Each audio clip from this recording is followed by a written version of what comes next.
Salut à toutes et à tous, bienvenue dans cette nouvelle vidéo. Aujourd'hui, on se retrouve pour le deuxième épisode de la série Reconnaître les plumes. Et sans plus attendre, c'est parti!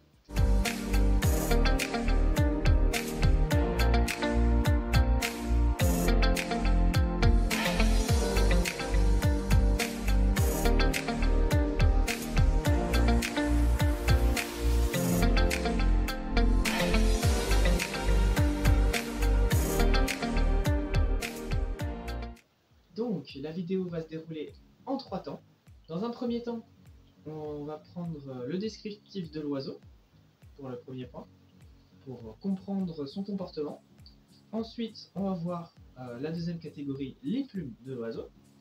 Et la troisième, c'est les confusions possibles avec d'autres espèces. Allez, c'est parti! Donc, la chouette-culotte, donc Strix aluco pour son nom latin, elle fait partie de la famille des Strigidae. Donc, qui comporte les chouettes, les hiboux, donc une grande famille avec plusieurs espèces qu'on retrouve en France. La chouette-culotte, donc, elle, en France, se situe dans toute la France, que ce soit les campagnes, les montagnes, les parcs urbains. Vous pouvez donc même la trouver en ville dans les parcs. Là où il y a des cavités pour nicher, en fait. Il lui faut une cavité pour nicher, donc là où elle va retrouver, elle va être là. Son alimentation, elle va se nourrir avec de petits rongeurs, de gros insectes, de petits oiseaux, suivant l'endroit où elle se trouve et des proies du coup à sa disposition. Donc c'est plutôt varié comme alimentation. Pour ses dimensions, la longueur de la tête à la queue, vous avez environ 40 cm et l'envergure c'est à peu près 1 mètre pour l'envergure. Donc ça fait quand même un bel oiseau pour une chouette. Pour ce qui est des plumes, la période de mue va de mai à décembre pour l'adulte. Et il y a deux types de plumage que vous pouvez retrouver chez cette espèce. C'est important à savoir. Vous avez un plumage forme rousse et d'autres formes grises. C'est intéressant de voir ça par la suite. On en a fini avec la première catégorie. La deuxième maintenant, les plumes. Alors, comment les reconnaître ou les trouver dans un premier temps? Sur les chemins, en forêt, donc dans les bois, les bords des bois, les bords des champs. Vous avez sous des grands arbres, par exemple, vous pouvez trouver, sous les perchoirs où elle vient pour se nourrir, par exemple. Là, c'est des endroits stratégiques où la chouette se trouve le plus souvent, et donc là où elle va du coup faire sa toilette et perdre ses plumes. Alors, voyons voir maintenant pour les reconnaître. Alors, dans un premier temps, 3/4 des couleurs de la plume, des plumes qu'il va y avoir, ça va être marron foncé, marron clair qui tire vers le orange et blanc crème. Là c'est pour la forme rousse et pour la forme la forme grise, les plumes vont être un peu plus donc grisâtres sur la forme rousse, c'est beaucoup marron orangé. Ces teintes marron orangé vont être beaucoup plus grisées chez la forme grise, donc tout simplement. Mais dans cette vidéo, on va surtout parler de la forme rousse qui est celle qui est, on va dire, la plus communément trouvable. Bien que la forme grise est trouvable également. Information aussi importante, les plumes des chouettes et des hiboux vont être toutes duveteuses. Il va y avoir une particule autour de la plume, un peu dentelée, qui va être donc duveteuse. Donc elle sera duveteuse au toucher. Donc, pour les rémiges primaires, pour la couleur, le vexille interne, donc la partie interne de la plume, et externe également, sont barrés de larges bandes, des larges bandes marron foncé. Donc c'est ce qu'on a dit tout à l'heure, il y a plusieurs couleurs, donc les marrons foncés. Marron foncé donc sur l'intérieur et l'extérieur de la plume.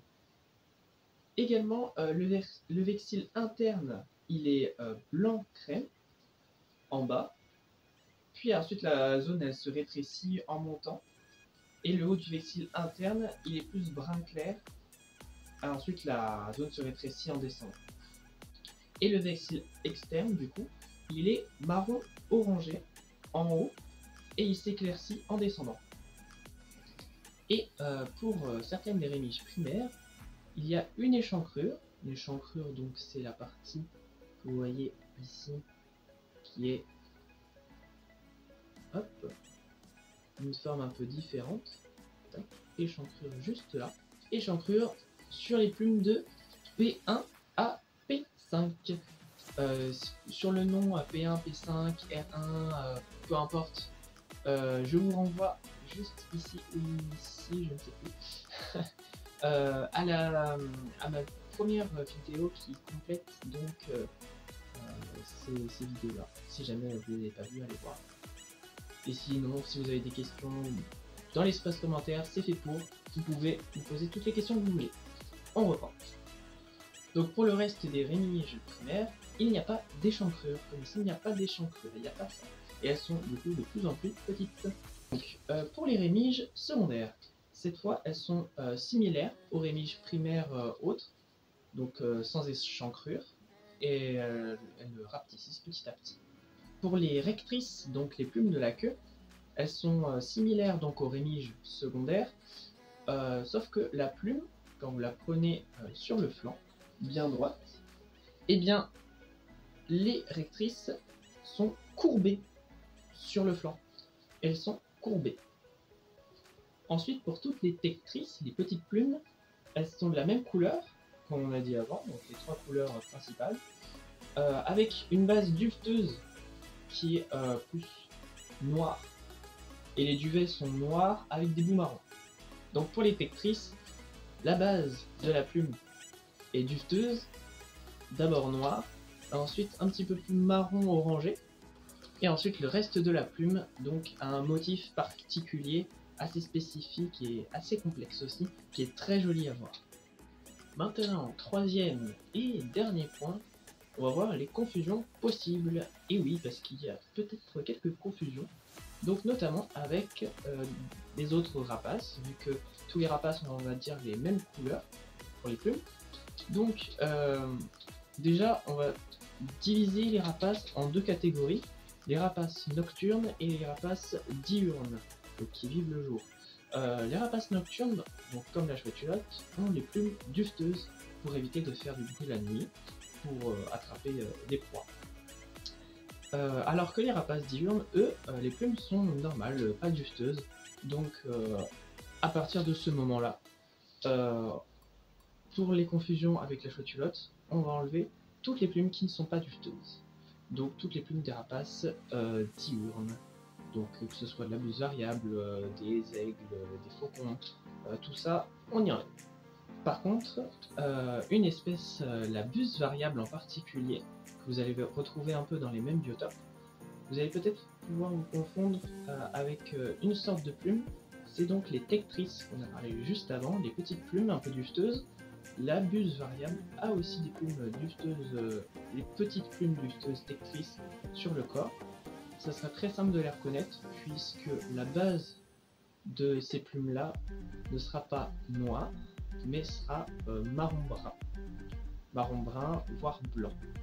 Donc c'est pas possible de confondre ça si on fait un minimum attention. Voilà.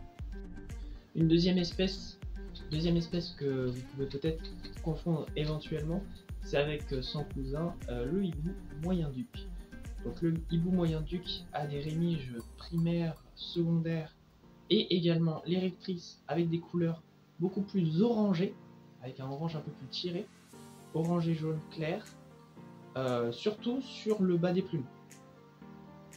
Donc là, si vous avez déjà trouvé plusieurs plumes de chouette-culotte et que là vous trouvez une plume un peu différente, un peu plus claire, un peu plus jaune, un peu plus orange clair, posez-vous la question, réfléchissez et vous dites ah, est-ce que ce serait pas par exemple du hibou moyen-duc.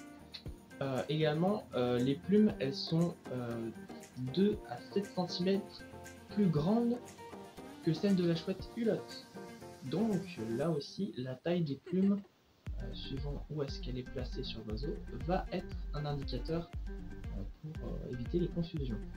Il y a également la chouette-chevêche d'Athéna, qui, avec les plumes, les tectrices, les petites plumes dufteuses du ventre que vous pouvez trouver par exemple, elles peuvent ressembler un petit peu à la chouette-culotte, surtout dans le fait que la base de ces plumes est également noire, bien dufteuse et noire, et ensuite ça tire très rapidement vers le blanc.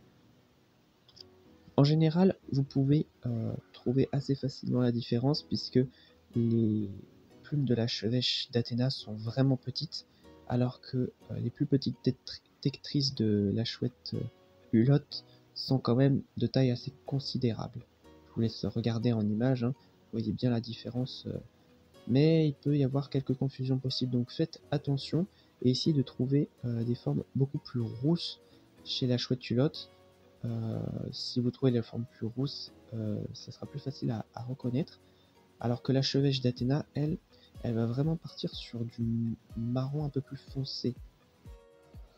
Concernant les autres espèces de chouettes, hiboux, en fait les plumes sont soit trop grandes, soit trop petites pour pouvoir être confondues. Le hibou grand-duc d'Europe par exemple, les plumes sont bien plus grandes.